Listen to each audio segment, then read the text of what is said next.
Hello friends, infinite world ચેનલમાં તમારું સ્વાગત છે. મારું નામ છે જયેશ સરવૈયા. હવે આની પહેલાંના લેક્ચરમાં આપણે જે રેખિક સમીકરણો હતા, દ્વિચલ રેખિક સમીકરણો જે જોડીમાં આવતા હતા, એટલે કે યુગપત રેખિક સમીકરણો કે યુગ્મ રેખિક સમીકરણો, એને નિરસન પદ્ધતિથી કેવી રીતે ઉકેલવાય આપણે જોઈ ગયા. હવે એ જ યુગ્મ સમીકરણો એટલે કે યુગપત સમીકરણોને બીજી રીતે આલેખની મદદથી કેવી રીતે ઉકેલવાય આપણે જોઈએ. તો ઘણીવાર તમે આલેખ દોર્યા હશે. તો આ જે પદ્ધતિ છે આડી હરોળ અને ઊભી હરોળ કરીને બિંદુઓ વગેરે ડ્રો કરીને આલેખ દોરવા, એ જે પદ્ધતિ હતી એ ફ્રાન્સના એક દાર્શનિક હતા. ઓકે, અથવા ગણિતશાસ્ત્રી કહો કે એને સાયન્ટિસ્ટ કહો, ફિલોસોફર, રેને ડિકાર્ટ કરીને હતા. એમણે આ પદ્ધતિની શોધ કરી હતી. એટલા માટે આ જે પદ્ધતિ છે એમના નામ પરથી, ઓકે, રેને ડિકાર્ટના નામ પરથી કાર્ટ શબ્દ લઈને કાર્ટેશિયન કોઓર્ડિનેટ સિસ્ટમ કહેવામાં આવે છે. એટલે કે કાર્ટેશિયન ચિહ્ન સંકેત પદ્ધતિ. ઓકે, એના પરથી જે કોઓર્ડિનેટ જ્યોમેટ્રી છે એની શોધ આમના નામ પર કહેવામાં આવે છે. તો એ પદ્ધતિ આપણે જોઈએ કઈ રીતે હોય છે. આની અંદર એક આડી હરોળ હોય છે, આડી લાઈન, એને એક્સ કહેવામાં, એક્સ ધરી કહેવાય અથવા એક્સ એક્સિસ કહેવાય. ઊભી જે લાઈન છે એને વાય ધરી અથવા વાય એક્સિસ કહેવાય છે. આ બે લાઈનને કારણે, બે રેખાને કારણે 4 ભાગ પડે છે, બરાબર. એને ચરણ કહેવાય. પહેલું ચરણ, બીજું ચરણ, ત્રીજું ચરણ અને ચોથું ચરણ.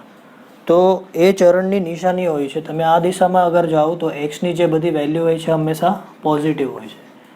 ઉપરની તરફ જે આવે, ઓકે, એ વાય બધા કહેવાય પોઝિટિવ. એક્સની વિરુદ્ધ દિશામાં ડાબી તરફ જાઓ એટલે કે આ જે બિંદુ છે તમારું, ઓકે, એને પ્રારંભ બિંદુ કહેવાય. તો પ્રારંભ બિંદુની ડાબી તરફ જે હોય એ બધા ઋણ ગણવામાં આવે, નેગેટિવ, અને એની નીચેની તરફ હોય એ બધા વાયવાળા નેગેટિવ ગણાય.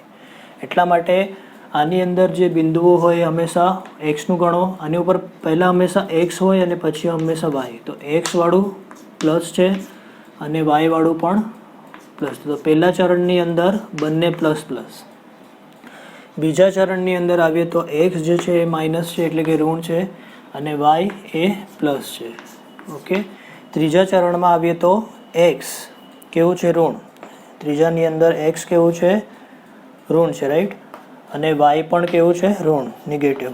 અને ચોથા ચરણની અંદર આવીએ તો એક્સ કેવું છે? પોઝિટિવ અને વાય નેગેટિવ છે, રાઈટ. તો આ રીતે તમારા ચિહ્ન સંકેત મુજબ બિંદુઓનું આલેખન કરવામાં આવે છે. હવે આપણે અમુક ખાસ પ્રકારની રેખાઓ વિશે જોઈ જઈએ. તમારું જે સમીકરણ છે ax + 4y + c = 0, જેટલા બી સમીકરણો હોય, for example 4x + 3y = 12, okay, આ જે સમીકરણો છે એ મેં શરૂઆતમાં કીધું હતું તમને કે એને રેખિક સમીકરણ એટલા માટે કહે છે કે જ્યારે તમે આને ડ્રો કરો તો તમને એક રેખા મળે. ઓકે, તો એ રેખા વિશે જોઈએ આપણે. પહેલાં આપણે આ 4 પ્રકારની રેખાઓ વિશે જોઈએ. x = a. ઓકે, હવે જે રેખાનું સમીકરણ x = a હોય, આ રેખાઓ હંમેશા y ધરીને સમાંતર હોય છે. કેવી? y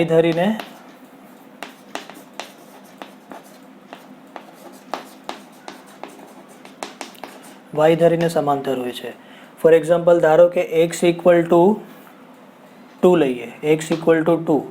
તો x = 2 જે છે, આ x = 2 અહીંયા છે, રાઈટ. એ રેખા આવી રીતે આવશે જે કોને સમાંતર છે અત્યારે? y ધરીને સમાંતર. x = 2. હવે ધારો કે અત્યારે એની કિંમત અત્યારે 2 છે. ધારો કે એને બદલે હું -4 લઉં તો x = કેટલા થઈ ગયા? -4. તો એક્સની લાઈનમાં -4 અહીંયા છે. તો મારે અહીંયાથી સમાંતર લાઈન દોરવાની. કોને સમાંતર? y ધરીને. શા માટે? કેમ કે આ જે સમીકરણો હોય, એક્સ પરથી શરૂ થતા સમીકરણો હંમેશા y ધરીને સમાંતર હોય, આવી રીતે. તો આનું સમીકરણ આવશે x = -4. ઓકે, એવી રીતે તમે લઈ શકો. x = 5 લઈએ તો અહીંયા આવશે, રાઈટ. x = 5. તો આ રીતે તમે જોઈ શકો છો કે એક્સ ઇક્વલ ટુ એની કિંમત કાંઈ પણ હોઈ શકે, વાસ્તવિક સંખ્યા, એ બધી જે પણ રેખાઓ આવે એ બધી હંમેશા વાય ધરીને સમાંતર આવે. ઓકે, તો જરા ધ્યાન આપો. અહીંયાથી રેખા પસાર થાય તો એક્સ ઇક્વલ ટુ 5, અહીંયાથી પસાર થાય તો 4, x equal to 3, x equal to 2, x equal to 1, અને જ્યારે અહીંયા 0 પાસે પહોંચીએ તો થઈ જાય એક્સ ઇક્વલ ટુ 0. પણ જ્યારે આપણે એક્સ ઇક્વલ ટુ 0 કીધું તો ક્યાં પહોંચી ગયા? વાય ધરી પાસે. માટે એક્સ ઇક્વલ ટુ 0 એ વાય ધરીનું સમીકરણ કહેવાય છે. શું કહેવાય? વાય ધરીનું સમીકરણ. ઓકે, તો આપણે એ શીખ્યા કે વાય ધરીને સમાંતર રેખાઓ જે હોય છે એનું સમીકરણ આ પ્રકારનું હોય છે, એક્સ ઇક્વલ ટુ એ એટલે કોઈ પણ સંખ્યા. ઓકે, 2, 3, 4 વગેરે, માઇનસમાં પણ હોઈ શકે, ચાલે. એમાં જ્યારે એક્સ ઇક્વલ ટુ 0 થઈ જાય તો એ રેખા આવી રીતે છે અને એ રેખા એકચ્યુઅલી વાય ધરી પોતે જ બની જાય. હવે એવી રીતે અહીંયા આપણે આવીએ, વાય ઇક્વલ ટુ બી. તો ધારો કે બીની કિંમત હું 3 લઈ લઉં. ઓકે, તો વાય ઇક્વલ ટુ બી, અને બી અગર 3 હોય તો વાયની કિંમત વાય ઇક્વલ ટુ 3 થઈ ગયા. વાય ઇક્વલ ટુ 3, વાયની કિંમત 3 ક્યાં છે? આ સાઈડ. તો આવી રેખાઓ હંમેશા એક્સ ધરીને સમાંતર હોય છે. ઓકે, વાય ઇક્વલ ટુ 3 કોને સમાંતર છે? એક્સ ધરીને સમાંતર. તો જે સમીકરણમાં ફક્ત વાય હોય, ફક્ત વાય, આમાં ક્યાંય એક્સ નથી, તો ફક્ત વાય હોય એવા સમીકરણો, એવી રેખાઓ હંમેશા કોને સમાંતર હોય છે? એક્સ ધરીને. અને જેમાં ફક્ત એક્સ હોય, ક્યાંય વાય નથી, જેમાં ફક્ત એક્સ હોય એવી રેખાઓ કોને સમાંતર હોય? વાય ધરીને. ધારો કે બીની કિંમત આપણે લઈએ -4, તો y equal to -4. Okay, y equal to -4, y equal to -4 ક્યાં છે? આમાં, આ સાઈડ. તો આપણે રેખા કેવી રીતે દોરવાની? ખાલી વાય છે એટલે એક્સ ધરીને સમાંતર દોરવાની, રાઈટ? આવી રીતે. તો આ જે તમારી રેખા થઈ એ વાય ઇક્વલ ટુ -4 હિસાબે આવી ગઈ અને એ હંમેશા એક્સ ધરીને સમાંતર હોય. તો તમે આવી રીતે વિચાર કરો.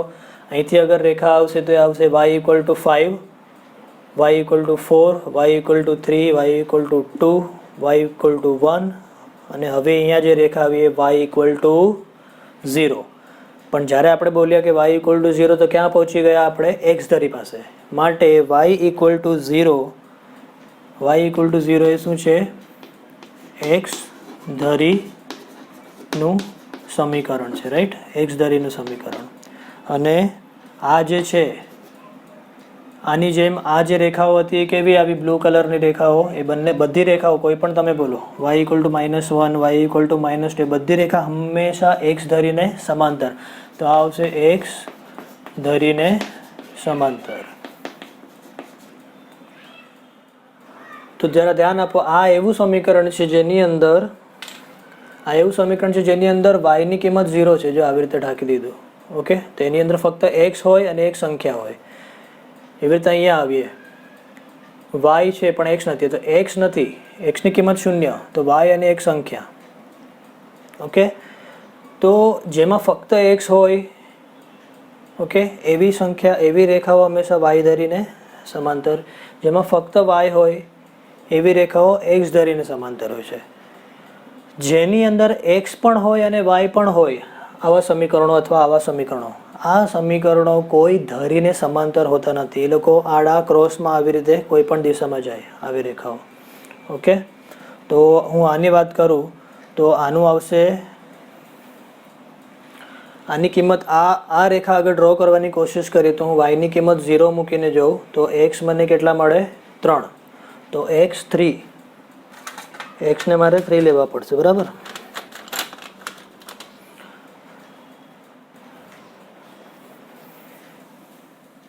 આ સમજવા માટે ધારો કે વાયની કિંમત આપણે વાય ઇક્વલ ટુ 0 મૂકી દઈએ તો શું મળ્યું? 4x.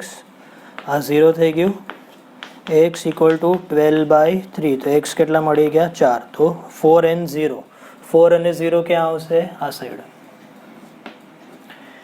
એવી રીતે હવે હું x ને 0 મૂકું, x ઇક્વલ ટુ 0 મૂકીએ તો શું મળ્યું? આ 0 થઈ ગયું. તો 3y ઇક્વલ ટુ 12. 3 નીચે જશે, y ઇક્વલ ટુ 12/3. તો કેટલા આવ્યા? 4. તો y ઇક્વલ ટુ 4 આવી ગયા, બરાબર. તો 0,4 x0 અને y4. આ બે બિંદુને જોઈન્ટ કરીએ આપણે આવી રીતે. તો આ જે રેખા મળે છે તમને એ થશે તમારી 4x plus 3y equal to 12.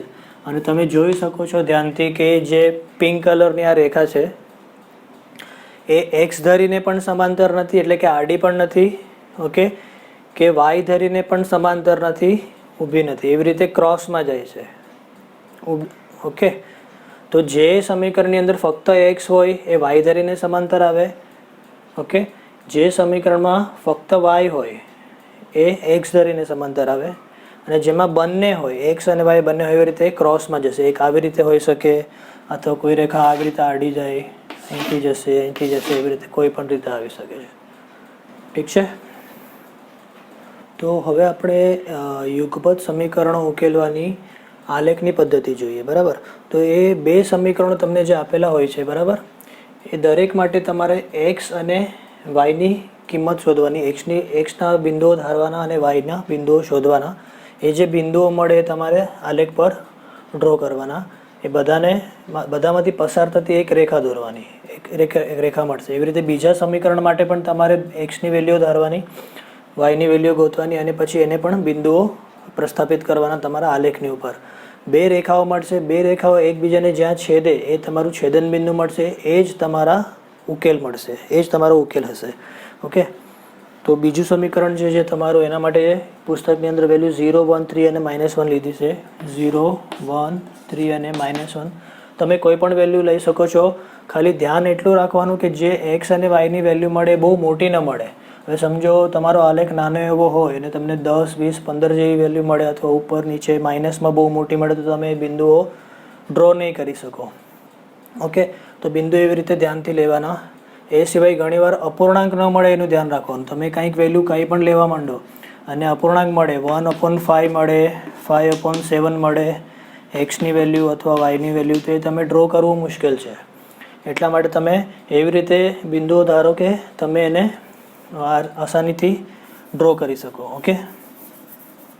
તો હવે એક્સની જે વેલ્યુ લીધી છે આપણે, એના પરથી વાયની વેલ્યુ શોધીએ. નોર્મલી 3 બિંદુ લો તો ચાલે, પણ 4 બિંદુ લેવાથી કોઈ એકાદું બિંદુ ખોટું હોય તો તમને ખબર પડી શકે છે એનાથી, ઓકે. તો x equal to -1, x equal to -1 મૂકી જોઈએ આપણે, જે પહેલું છે, okay. x plus y equal to 4, એક્સની કિંમત -1 પ્લસ વાય ઇક્વલ ટુ 4. તો વાય કેટલા આવશે? -1 ત્યાં આવી ગયા, 4 + 1 y ઇક્વલ ટુ 5. તો અહીંયા આવી જશે 5, -1,5. હવે x ઇક્વલ ટુ 4, તો મૂકી જાઉં x plus y equal to 4, એક્સની કિંમત 4 પ્લસ વાય ઇક્વલ ટુ 4, 4 ત્યાં વયા ગયા, તો y કેટલા આવશે? 4 ત્યાં જશે તો માઇનસ થશે, y ઇક્વલ ટુ 0. પછી x ઇક્વલ ટુ 1 મૂકવાના. તો x plus y equal to 4, એક્સની કિંમત 1 plus y equal to 4, y equal to આ 4, અને 1ને ત્યાં મોકલી દઈએ તો માઇનસ થઈ જશે આવી રીતે, વાય ઇક્વલ ટુ 3. તો કેટલા મળ્યા આપણને? 4 હતા તો 0 મળ્યા આપણને, 4,0. એવી રીતે એક્સની કિંમત 1 તો વાય કેટલા મળે? 3, 1,3. હવે 6 મૂકીએ, x ઇક્વલ ટુ 6. તો x plus y equal to 4, એક્સની કિંમત 6 plus y equal to 4, y કેટલા આવે? 4 - 6. તો પ્લસ માઇનસ માઇનસ એટલે માઇનસ કરવાના. 6 માંથી 4 જાય તો 2, નિશાની હંમેશા મોટી સંખ્યાની, તો -2 આવે, 6,-2. તો આ ચારે બિંદુઓને આપણે જરા ડ્રો કરી કાઢીએ. તો બિંદુ તમારા -1,5, એક્સની કિંમત -1 અને વાયની કિંમત 5, એટલે ક્યાં આવશે? આલેખ પેપર પર તમે બરાબર ડ્રો કરી શકશો. મારું અહીંયા ટુ ધ સ્કેલ નથી એટલા માટે થોડું આડું અવડું આવી શકે, ઓકે. તમે ધ્યાનથી ડ્રો કરો. એક્સની કિંમત 4 અને વાયની કિંમત 0. એક્સની કિંમત 4 અને વાયની કિંમત 0 અહીંયા જ આવે. અહીંયા તમે જો વાય બધા 0 છે, 0 અહીંયા થાય છે, રાઈટ. અને એક્સ ઇક્વલ ટુ 4 અહીંયા 4,0. પછી 1,3 x equal to 1 y equal to 3 x 1 અને વાય 3 તો 3 અને 1 અહીંયા મળે 6 અને -2 એક્સ ઇક્વલ ટુ 6 તો 6 માટે અહીંયા હું એક એક્સ્ટ્રા ડ્રો કરી નાખું x equal to 6 y equal to -2 તો -2 અહીંયા છે 6 અહીંયા છે તો તમે આ રીતે તમારું કોઈ એકાદ બિંદુ થોડું સાઈડમાં આવી રીતે આવી જાય ઓકે અને લાઇનમાંથી ન આવતું હોય સાઈડમાં આવી જાય તો તમને ખબર પડી જાય કે ક્યાંક ભૂલ કરી છે એટલા માટે આપણે 4 બિંદુઓ લઈએ છીએ હવે આ ચારેય બિંદુમાંથી પસાર થાય તેવી એક રેખા દોરો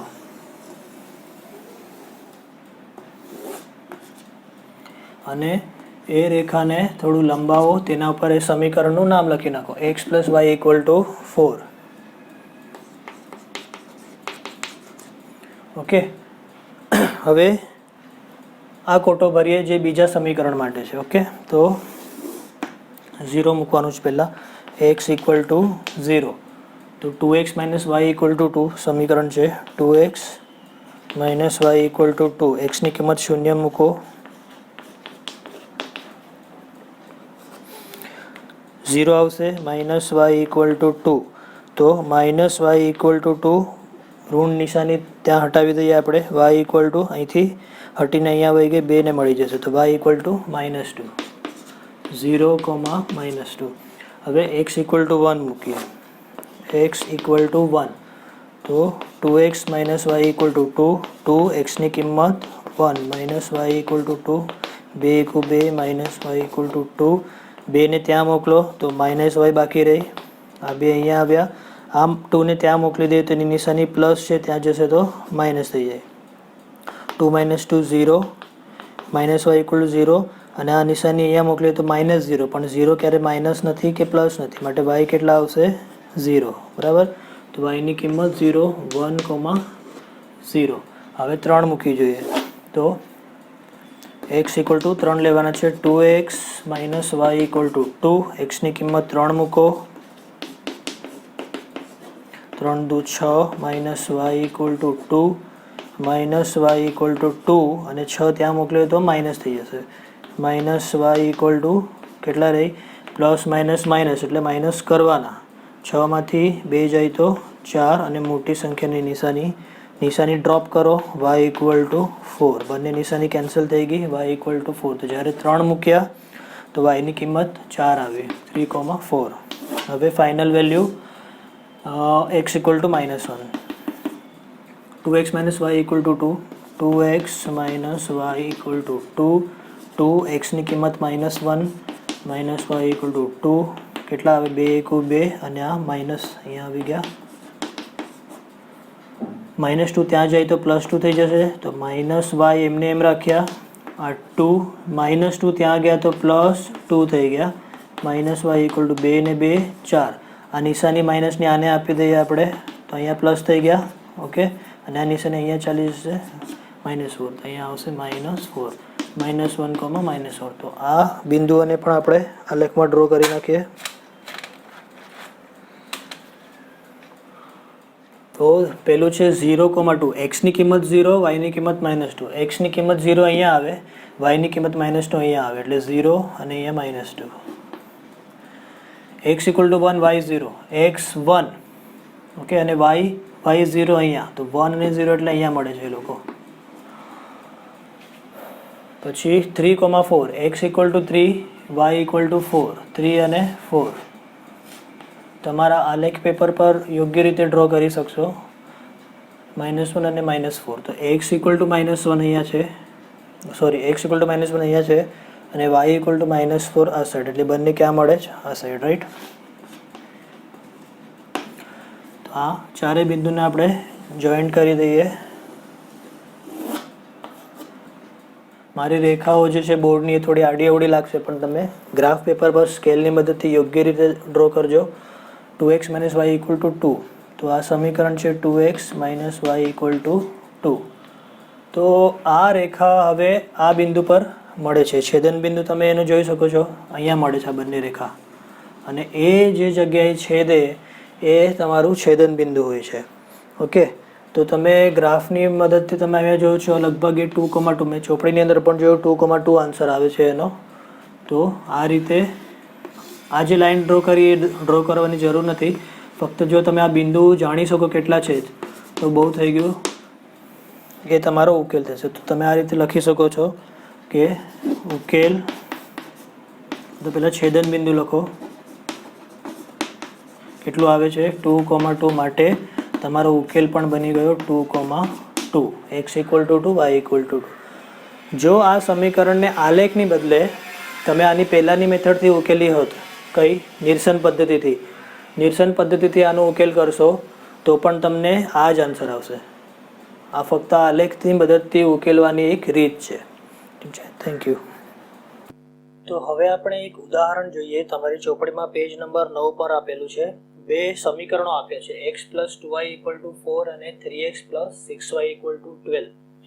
દેખાવમાં આ બંને સમીકરણો એકચ્યુઅલી અલગ લાગે છે. ઓકે, તેઓએ બે કોઠા આપીને આલેખ ડ્રો કર્યો છે. મેં પણ એ જ કોઠા ડ્રો કરીને અહીંયા બિંદુ ડ્રો કર્યા છે. હવે -2,3 પહેલા સમીકરણ x + 2y = 4 ની અંદર -2,3. ઓકે, તો -2 x = -2 અને 3 આવ્યું.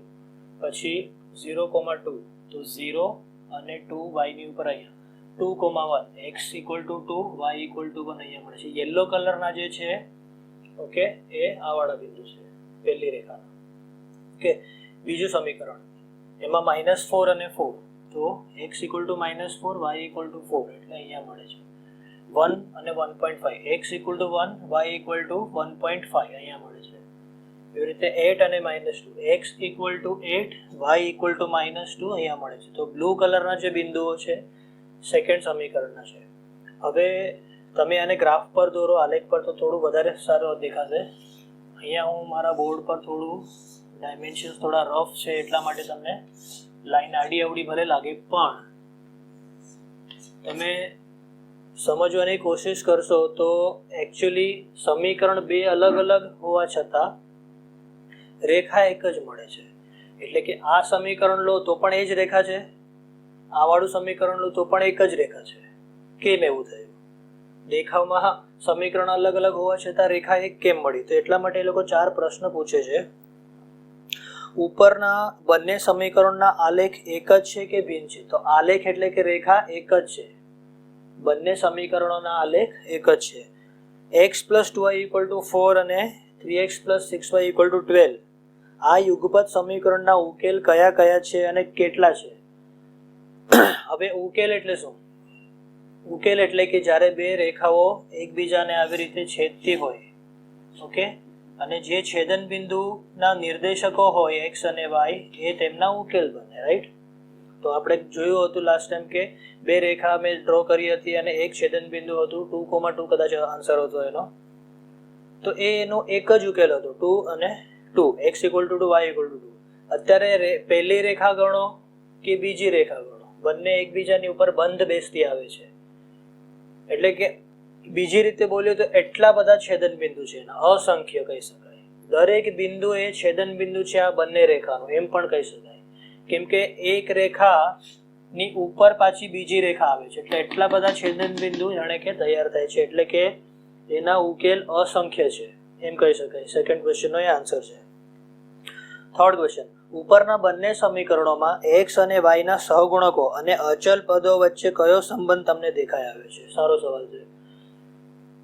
x ના અને y ના સહગુણકો આર્યા અને અચલ પદ, આને અચલ પદ કહેવાય કેમ કે આમાં x પણ નથી y પણ નથી, અચલ છે. ચલ એટલે કે આ બદલાય એવી નથી સંખ્યા, ઓકે, કોન્સ્ટન્ટ.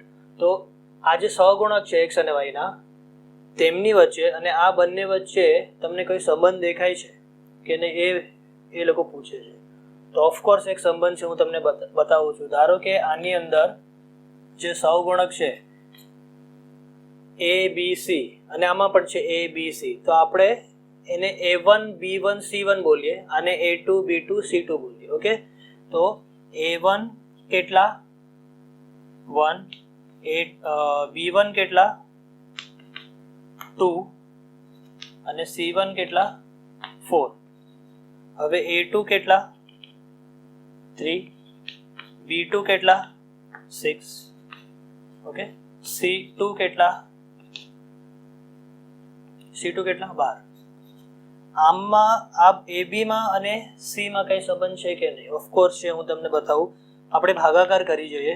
A1/A2 કેટલા આવે છે? A1/A2 કેટલા? 1/3. ઉડે? આ નથી ઉડતા, નો પ્રોબ્લેમ. B1 અને B2 લઈ લઈએ. B1/B2 કેટલા? 2/6. ઉડાડો, કેટલા આવ્યા? 1/3. C1/C2 લઈ લઈએ. C1/C2 કેટલા આવે છે? 4/12. 4 તેરી 1/3. તમે ધ્યાન આપીને જોઈ શકો છો કે બધા ગુણોત્તર એક સરખા આવે છે. કયા? જે સહગુણક હતા એમના ગુણોત્તર અને જે અચલ પદ હતા એમના ગુણોત્તર સરખા આવે છે. આવું જ્યારે પણ કોઈ સમીકરણમાં થાય, કોઈ બે સમીકરણમાં કે બે થી વધારે સમીકરણમાં જ્યારે પણ થાય ત્યારે જેટલી પણ રેખાઓ હોય, અત્યારે બે છે, એ બધી રેખાઓ એકબીજાની ઉપર બંધ બેસતી આવે છે, કેમ કે એ ભિન્ન રેખા નથી હોતી, એ એક જ પ્રકારની રેખા હોય છે. એટલા માટે આવું થાય છે. Okay, 4th question. બે દ્વિચલ રેખિક સમીકરણો આપ્યા હોય, ઓકે, બે દ્વિચલ આપ્યા હોય ત્યારે તેમનો આલેખ એક જ ક્યારે હોય છે અને તે કેવી રીતે ઓળખશો? એટલે કે આ કેસ ક્યારે આવે? આ સેમ કેસ છે જે પૂછે છે એની અંદર, કે બે દ્વિચલ રેખિક સમીકરણો આપેલા હોય ત્યારે તેમનો આલેખ એક જ રેખા ક્યારે આવે? તે ત્યારે આવે જ્યારે A1/A2, ઓકે, એવું ત્યારે થાય જ્યારે A1/A2 equal to B1/B2 equal to C1/C2 થાય. જો આ પરિસ્થિતિ ઊભી થાય, જો આ કન્ડિશન ઊભી થાય, તો તમે કહી શકો કે એ જે સહગુણ જે રેખાઓ છે એ એમનો આલેખ એક જ સરખો આવશે. આ એની કન્ડિશન છે. તો આ રીતે આપણે ઓળખી શકીએ. જો બે અલગ અલગ સમીકરણો આપેલા હોય તો શું આ બંને એક જ આવશે કે અલગ અલગ આવશે? એ તમે આ ચેક કરીને આ શોધવાનું. A1/A2 શોધો, B1/B2 શોધો, C1/C2 શોધો. જો ત્રણેય સરખા આવે તો તમે ડ્રો કર્યા વગર જ કહી શકો છો કે ભાઈ આ બંને રેખા એકચ્યુઅલી જ્યારે ડ્રો કરશું તો એક જ રેખા મળશે, અલગ અલગ નહીં મળે. હવે હમણાં જે આપણે દાખલો જોયો એમાં એક વાત હું કહેવાનું ભૂલી ગયો કે આ બે સમીકરણ હતા, બરાબર. હવે આની અંદર આ પહેલું સમીકરણ, બીજા સમીકરણની અંદર શું કરીએ? 3 કોમન કાઢીએ તો x પ્લસ 6 છે, અહીંયા 3 હતા, 12 વાગ્યા, 3 અને 6 તો 3 દુ 6 થશે, અને આ y equal to 12. x plus 2y equal to 12, અને આ 3 ગુણાકાર છે તો અહીંયા ભાગાકારમાં આવી જશે, ઉડી ગયા 4. તો તમને શું મળે છે? જરા ધ્યાનથી જો, x plus 2y equal to 4. તમને ઓરિજિનલી પહેલું સમીકરણ મળી ગયું, રાઈટ? એટલા માટે આ બંને રેખાઓ એક્ઝેક્ટલી સેમ આવતી હતી, એકની ઉપર એક. ઠીક છે. હવે હજી એક સરસ ઉદાહરણ એ લોકો આપે છે. બેઝિકલી આપણે દાખલા તો કરતા રહેવાના છે, પણ જે કન્સેપ્ટ હોય, બરાબર, જે જાણકારી હોય, જે સમજણ હોય એ પણ આવવી જરૂરી છે. એટલા માટે આ સરસ એક્ઝામ્પલ એ લોકો આપે છે કે બે સમીકરણ છે, x - 2y = 4, 2x - 4y = 12. Okay, એનો આલેખ દોરવાનું કહે છે અને એનું નિરીક્ષણ કરો શું વગેરે થાય છે. તો જોઈએ, હું કોઠો વગેરે બનાવીને નથી કરતો, થોડું સિમ્પ્લિફાઈ કરીને જલ્દીથી આપણે તમને બતાવું છું. તો જુઓ, x = 0 મૂકીએ તો 0 minus 2y = 4, તો -2y = 4 થયા, y = 4/2. 4/-2 આવડી ગયા, કેટલા આવ્યા? 2. એટલે y કેટલા આવ્યા? 2, અને આ માઇનસની નિશાની.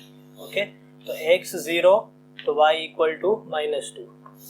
હવે x 0 મૂકીએ તો હું y 0 મૂકું. y 0 મૂકીએ તો શું થાય? x - 2 × 0 = 4. x - 2 × 0 એટલે 0 = 4. તો x કેટલા આવ્યા? 4, રાઈટ?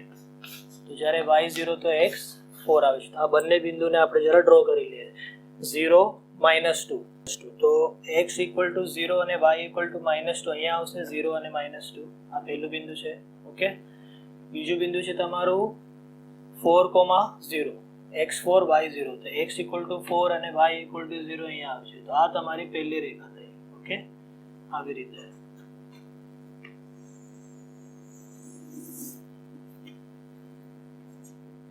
x - 2y = 4. હવે આપણે બીજા સમીકરણ તરફ જોઈએ. આની અંદર x0 મૂકીએ પહેલા, x ઇક્વલ ટુ 0 મૂકીએ તો શું થાય? 2 into 0 minus 4y equal to 12.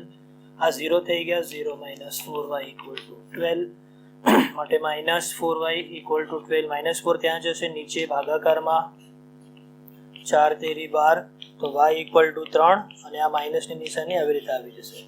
હવે x0 મૂકીએ આવી રીતે, હવે શું મૂકીએ? y equal to 0. આ સરળ રીત છે, તમે બે બિંદુમાંથી ડ્રો કરી શકો, કેમ કે આ આવી રીતે શું થાય કે તમને y ધરી સાથેનું છેદન બિંદુ અને x ધરી સાથેનું છેદન બિંદુ મળી જાય અને ડ્રો કરી શકાય. પણ એક્ઝામમાં તમારે 4 બિંદુ કોઠો બનાવીને જ કરવાનું. ઓકે, y equal to 0, તો 2x minus 4 into y ની કિંમત 0 equal to 12. 2x minus 4, 0 એટલે 0 આવશે. 2x equal to આ 0 એટલે કાંઈ નહીં, એટલે 12, x equal to 12 by 2 એટલે 6 આવે. x કેટલા આવ્યા? 6. તો હવે આ બંને બિંદુને પણ પ્રસ્થાપિત કરીએ આપણે. 0, -3, 0 અને -3, રાઈટ?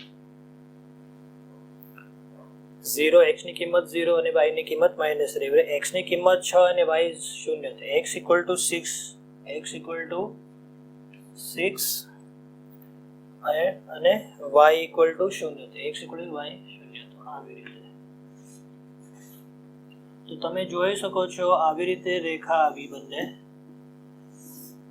તમે ગ્રાફ પેપર પર ડ્રો કરશો અને તો એકદમ તમને કેવી દેખાશે બોલો? આ રેખા તમને એકદમ સમાંતર દેખાશે. સમાંતર એટલે કેટલું પણ લંબાવો, આ તરફ લંબાવો કે પેલી તરફ લંબાવો, આ રેખા ક્યારેય એકબીજાને મળશે નહીં, ક્યારેય એકબીજાને છેદશે નહીં. ઓકે, હવે આ રેખાઓ અગર પોતાને એકબીજાને છેદે નહીં તો પછી એકબીજાને મળશે નહીં, તો છેદન બિંદુ નહીં મળે. છેદન બિંદુ નહીં મળે તો એનો ઉકેલ નહીં મળે. તો આવી રેખાઓનો ઉકેલ હોતો નથી. જે રેખા એકબીજાને સમાંતર હોય તેનો કોઈ ઉકેલ હોતો નથી. આની પહેલા જે આ એક્ઝામ્પલ જોયું તો આપણે એની અંદર બંને રેખા સેમ હતી, એના અસંખ્ય ઉકેલ હતા, એક નતા, અસંખ્ય. પણ જે રેખાઓ આવી રીતે સમાંતર જાય એનો કોઈ ઉકેલ હોતો નથી. તો આ લોકો શું પૂછે છે કે આ ટાઈપની જે સમાંતર રેખા હવે તમને મળી તો એના વિશે વિચાર કરો અને x અને y ના સહગુણક તેમજ અચળ પદો વચ્ચેના સંબંધનો વિચાર કરીને તારણ કાઢો. તો આની પહેલા દાખલો આ જે કર્યો એમાં શું આપણે તારણ હતું કે a1 b1 c1 અને a2 b2 c2 જે હતા એ બંને બધાના ગુણોત્તર એક સરખા આવે તો એ ભિન્ન રેખા નથી, એક જ રેખા છે અને એના અસંખ્ય ઉકેલ હોય છે. આ વખતે જરા આપણે ચેક કરીએ શું મળે છે આપણને. તો a1 b1 c1 વગેરેની કિંમત કાઢી જોઈએ. તો બોલો, a1 એટલે 1, b1 એટલે -2 અને c1 equal to 4. Okay, a2 કેટલા? આ સમીકરણ 2, b2 equal to -4 અને c2 equal to 12. તો આપણે હવે a1 upon a2 ગોતીએ, 1/2 simple. b1 b2 ગોતીએ, b1 upon b2 equal to -2 upon -4 આવડી ગયા. 1/2 એટલે કેટલા આવ્યા? 1/2. c1 upon c2 ગોતીએ તો 4/12. 4 × 4, 4 × 12, 1/3. શું જાણવા મળ્યું આપણને કે a1 upon a2 અને b1 upon b2 નો ગુણોત્તર સરખો છે, પણ c1 upon c2 સાથે તે લોકો સરખા નથી. આમાં કેવું હતું? a1 upon a2 equal to b1 upon b2 equal to c1 upon c2 હોય એનો મતલબ સમાન રેખાઓ છે, કરેક્ટ? પણ આની અંદર શું મળે છે આપણને કે a1 upon a2 અને b1 upon b2 સરખા હોય છે, પણ આ બંને જણા c1 upon c2 સાથે સરખા હોતા નથી. જો આવી કન્ડિશન મળે તો રેખાઓ કેવી હોય છે? સમાંતર. સમાંતર રેખા. આ સમાંતર રેખાનો ઉકેલ નથી હોતો. ઓકે, જ્યારે આની અંદર સમાન રેખાઓ, એક સરખી રેખા, એના અસંખ્ય ઉકેલો છે. કેટલા? અસંખ્ય ઉકેલ. હજુ એક વાત, જેમ આપણે પહેલાના સમીકરણમાં કોમન કાઢ્યા પછી આપણને પહેલું સમીકરણ અને આ બીજું બંને સેમ થઈ ગયા, રાઈટ? આમાં કરી જોઈએ. પહેલું સમીકરણ છે x minus 2y equal to 4. બીજું સમીકરણ છે તમારું 2x 4y 12. 2x minus 4y equal to 12. હવે આમાં હું 2 કોમન કાઢું તો x minus 4 છે તો અહીંયા 2 કોમન નીકળી ગયા, 2y આવે equal to 12. x minus 2y equal to 12. આ બે નીચે જશે, અહીંયા ઉડી ગયા, કેટલા આવે? 6. x minus 2y equal to 6. તો તમે જરા ધ્યાનથી સમજો શું ફરક છે. આની પહેલાના એક્ઝામ્પલમાં આખું સમીકરણ સેમ આવી ગયું લાસ્ટમાં, એટલા માટે બંને રેખા સેમ છે. આની અંદર શું થયું? આ જે ભાગ છે ચલ પદ વાળો એ બંને સેમ આવી ગયા, પણ જે અચલ પદ હતા એ થોડા ભિન્ન આવે છે, અને એ ભિન્ન હોવાને કારણે તમારો જે રેખા છે એ બંને અલગ અલગ આવે છે, સમાંતર આવે છે. એકની ઉપર એક નથી આવી શકતા, બસ આ બે સંખ્યાને કારણે એવું થાય છે. ઓકે, આ તમારા માટે એક્સ્ટ્રા ઇન્ફોર્મેશન હતી. Okay, thank you.